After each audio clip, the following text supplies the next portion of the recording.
Good morning, dear students. Let's see today poem Childhood.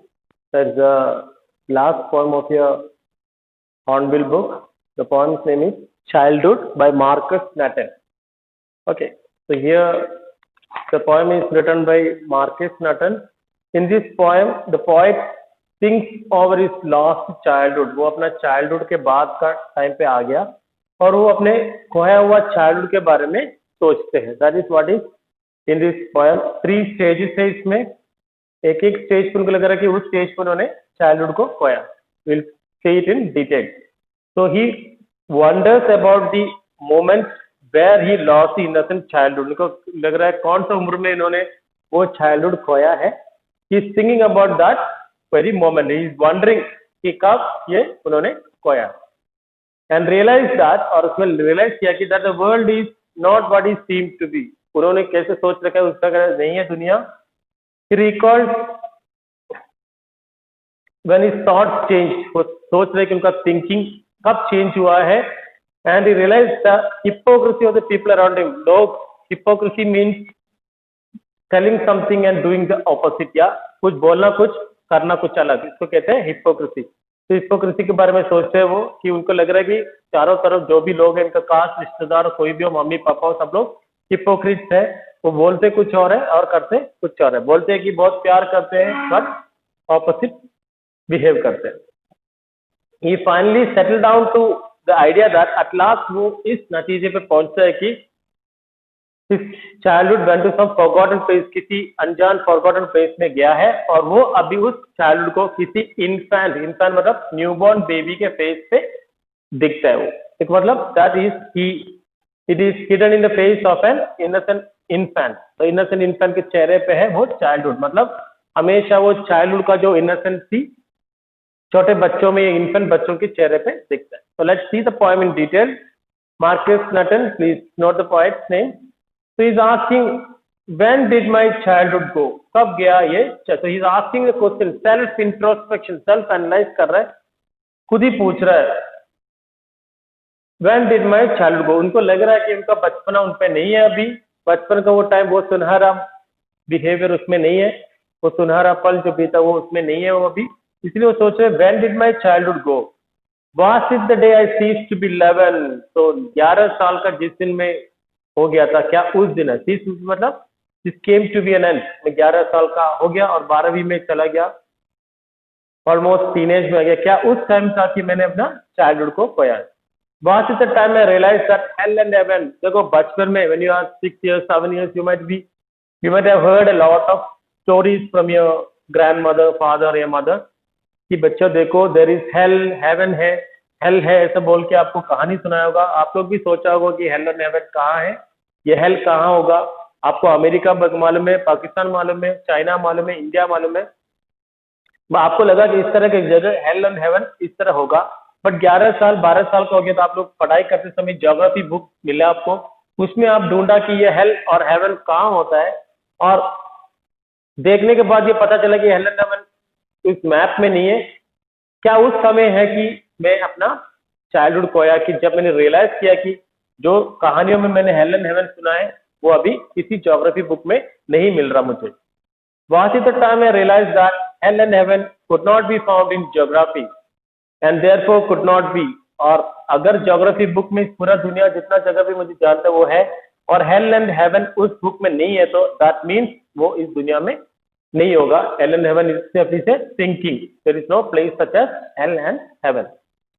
That's the first paragraph. The second, same question is asking again. So first paragraph में आपको मालूम है he is thinking rationally. तो first paragraph में rationalism का use किया है. rationalism, he is thinking करके, that is opinion and action on reason and knowledge, उसको कहते हैं rationalism. तो first paragraph में poet is using rationalism. मैंने सारा जगह मैप में देखा है और अगर उसमें हेल और हेवन नहीं है तो ऐसा हेल और हेवन इस दुनिया में नहीं होगा.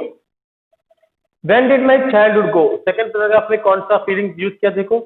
Was it the time I realized that adults were not all they seem to be?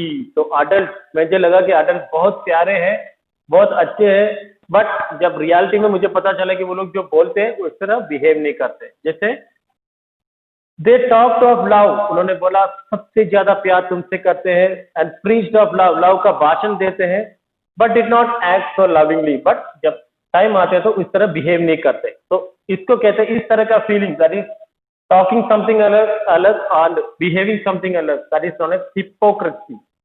तो ये सेकंड पैराग्राफ में अडल्ट का हिपोक्रेसी फील कर रहे हैं पॉइंट। तो क्या उस समय जिसमें मुझे पता लग गया कि ये अडल्ट हिपोक्रेट जैसा बिहेव करते हैं, क्या उस समय मैंने अपना बचपना खोया? Was that the day, क्या उस दिन मुझे रियलिटी पता लग गया कि ये लोग अडल्ट लोग हिपोक्रेट थे? क्या उस दिन मैंने अपना चाइल्डहुड खोया? फर्स्ट पैराग्राफ में रैशनलिज्म, सेकंड में hypocrisy. So let's see what is in third paragraph. Third paragraph में उनको अपने आप को बड़ा मतलब दूसरों से अलग थिंकिंग समझते हैं, that is individuality. Third paragraph में the point is reading individuality, मतलब वो उनको अपने मर्जी का मालिक, अपने विचारों का मालिक समझते हो अपने आप को। When did my childhood go? Was it when I found my mind was really mine? मेरा माइंड मेरा ही है। Choose whichever way I choose, किसी तरह से यूज करने का मुझे पूरा हक है मेरा माइंड का, मैं किसी और के थॉट्स पे जाने की जरूरत नहीं है। Producing thoughts that were not those of other people, और उसमें थॉट्स दूसरे लोगों का नहीं है, मैं इंडिविजुअली अपना थॉट्स पे जीता हूँ, that is individuality. But my own and mind alone, और मेरा ही और खुद मेरा अकेला। Was that the day, क्या उस दिन है जिस दिन मैंने अपना चाइल्डहुड खोया, जिस दिन मैं अपने सोच पे रहता है, सोच पे रहना स्टार्ट किया और किसी और को सोच को डिपेंड करना छोड़ दिया हो? क्या उस दिन है कि मैं अपना चाइल्डहुड खोया हूँ? तो it's very easy poem. Last two child paragraph line में क्या, लास्ट 4 लाइन में क्या बता रहा है? Where did my childhood go? Is it went to some forgotten place? पता नहीं कहाँ गया, किसी forgotten, कहाँ में खोया मुझे याद नहीं है, forgotten place में खोया है। That, but at last, at least उसको मैंने कहीं देखा है, कहाँ है? That hidden in an infant face, किसी infant का, infant मतलब न्यूबॉर्न बेबी के चेहरे पे मेरा बचपना चाइल्डहुड मैंने देखा है। That और I know, मुझे इतना मालूम है कि ये कहाँ खोया मुझे मालूम नहीं, बट मैंने मेरा चाइल्डहुड किसी infant के फेस पे देखा है।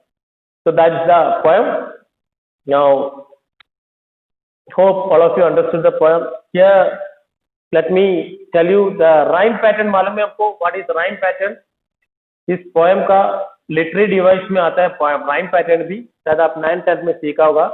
ये एक एक लाइन के लास्ट में क्या साउंड आता है उसके हिसाब से rhyme pattern डिसाइड करते हैं। For example when did my childhood go, तो ओ का साउंड आ रहा है, ओ है उधर। बट सेकेंड लाइन में was it the day I ceased to be 11, तो फर्स्ट के लास्ट में आपको ए लिखना है, सेकेंड लाइन के बाद में बी। तो फर्स्ट और सेकेंड लाइन का लास्ट वर्ड साउंड अलग अलग है, इसलिए फर्स्ट वाला A, second B. And you can see third line और सेकेंड लाइन सेम है, 11 एंड हेवन, तो आपको थर्ड बी लिखना है। Could not be found in geography, तो ज्योग्राफी अलग का साउंड है, इसलिए सी लिखो। And therefore could not be, geography could not be, same sound आ रहा है, तो C, fourth line fifth line C है।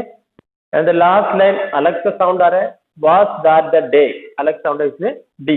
तो राइम पैटर्न क्या है? A B B C D, this is the rhyme pattern of first paragraph.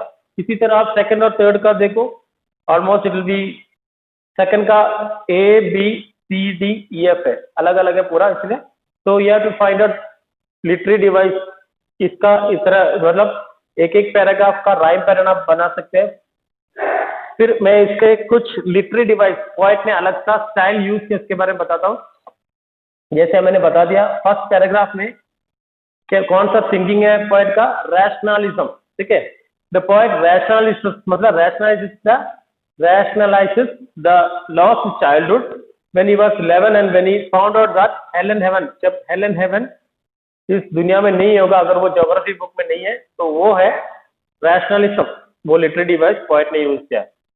Second आपको rhyme pattern लिख सकते हैं। फिर रिफ्रेन एक लिटरेरी डिवाइस है, इसका मतलब है कि आपको इस पूरा पोएम में देख सकते हैं फर्स्ट लाइन रिपीटेड है, तो एक ही कुछ वर्ड रिपीट हो रहा है तो उसको रिफ्रेन कहते हैं, REFRAIN, that is when first paragraph का फर्स्ट लाइन देखो, when did my childhood go, second paragraph का भी when did my childhood go, third का भी व्हेन डिड माय चाइल्डहुड गो। तो ये रिपीटेशन हो रहा है, इसके कहते हैं जब अलग अलग पैराग्राफ में एक ही वर्ड फ्रेज, कुछ वर्ड्स और फ्रेजेस रिपीटेड है, उसको रिफ्रेन कहते हैं।